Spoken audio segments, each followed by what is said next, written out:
হ্যাঁ জানি, এবার তোমরা বলবে তোমায় যেদিনই দেখি সেদিনই তুমি ব্যস্ত থাকো, ব্যস্ততার মধ্যে কেন ব্লগ করো। ভালো লাগে তাই করি। আজকে ছিল আমার কলেজে প্রেজেন্টেশন ডে। উফ, এই গরমের মধ্যে প্রেজেন্টেশন দিতে যেতে হবে, ব্যাস ম্যান্ডেটারি তো তোমার কুলেখাড়া রস, সরি কুলেখাড়া রস।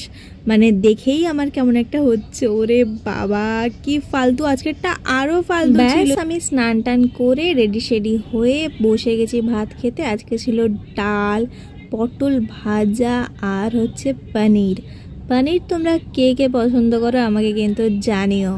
এরপর মহা গরম সামলিয়ে আমি স্টেশনেতে চলে যাই, বাট ট্রেন আমি 2 ঘন্টা পরে পাই। এরপর ছুটোছুটি করে প্রেজেন্টেশন জমা দিয়ে একটা জলের বোতল কিনে আমি দৌড়াতে দৌড়াতে আবার ট্রেন ধরি। যারা এরকম ডেলি প্যাসেঞ্জারি করো তারাই জানো যে গরমের সময় কীরকম ভিড়টা হয় আর কীরকম কষ্ট হয়।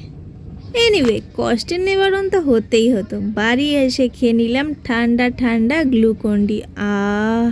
উফ, আমার এক্সপ্রেশন দেখেই তো বুঝতে পারছো। বাস এইবার এলো শো স্টপার, আম।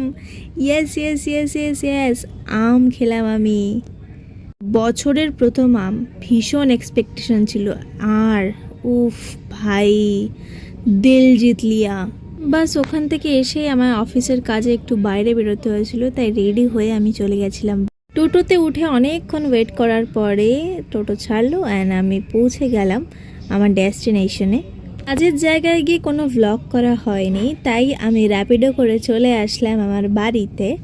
আর বাড়ি এসে ওরে বাবা, আমি সেকেন্ড বার আবার আম খেলাম। মাকে বললাম কেটে দাও। উফ ভাই কি খেতে, আজকে আমদের ডিনার ব্রেকফাস্ট সব কিছু করে নেবো। আমি আম খাই, তোমরা আমাকে সাবস্ক্রাইব করো।